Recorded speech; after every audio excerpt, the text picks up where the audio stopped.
Welcome again to another video. In this video, we are going to see how we can create an extension in Yeastar. So if you guys are working with Yeastar PBX system, so this might can help you. So let me show you. As you can see, I have logged in my Yeastar account. So you can log in by your IP address. Once you logged in, what we are going to do is we are going to click on the setting menu. After that, you can see there are a lot of options over here, like for the extension, for creating the trunk group, to receive the call, and the other settings over here. You can see the CDR from here, the maintenance, and the configuration page. If you don't know how to configure it, you can do it step by step. It's provided by the Yeastar, so it will help you.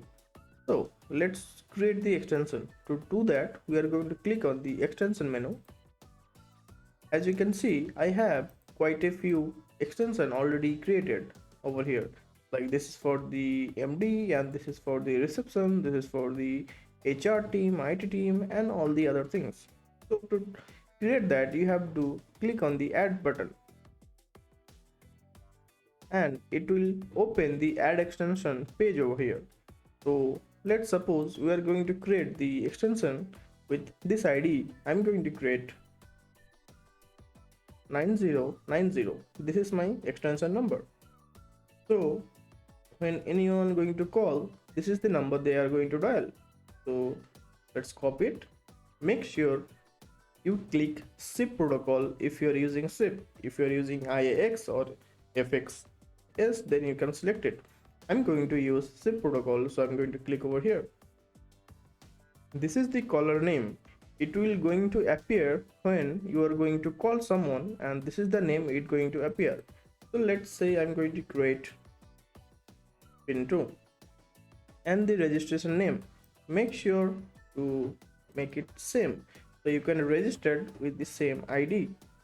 This is the concurrent registration, means it can connect only the specific amount at the same time. Suppose you want to connect the same extension number in 3 phones, then you have to place 3 over here, so it will allow to add this extension to configure 3 times at the same time.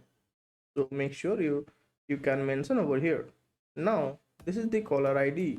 You can also see this option over here, that what this particular function does is, let's say it's saying the caller ID string that appear on outbound call for this extension, and this is for the a character based name for the user. This is display name shown on the phone screen of when the call is coming. So I'm going to, you can also select this one if you like, but I'm going to select this one. So it will, so this is the caller ID. You can also set a emergency caller ID over here, and make sure this is important, this is the registration password.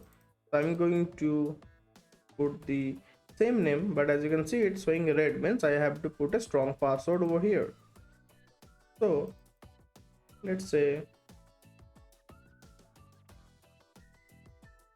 this password should be enough. If you scroll down a bit,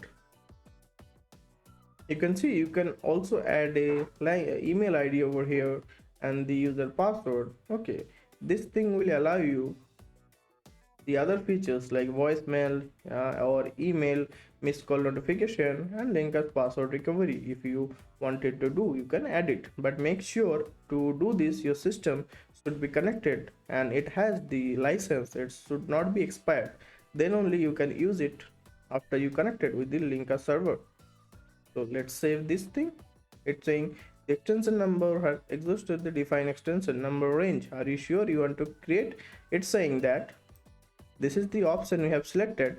By default it's 1, but are you sure that you wanted to make it 3? That's why this is the warning. I'm going to say yes. If I just now I think you should be able to see it. Now let's apply. You have to apply this so the asterisk can be reloaded in the backend. Now if I search 9090, as you can see, this is my extension number, this is my name, So now I'm going to configure it.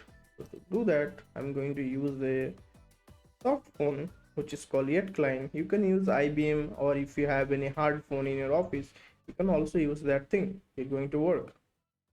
But to show you, I'm going to use this soft phone. So let's go to the setting, then account. Let's delete this particular one. Okay, now add, then it will be 9090, and this is the registration password that we have created. Okay, I mean to say, let me show you. This is the registration password that we have given over here. We have to select it. So if I just do this and copy this password from here to here, now you have to click, if you're using the same software, then you have to click over here. Now the server IP, you can just select the IP address of your Yeastar and place it over here, then okay. As you can see, it's saying online. That means this particular extension is now created. So if you find this video any helpful, please like this video and subscribe the channel, and I'm going to see you to the next video. Thank you.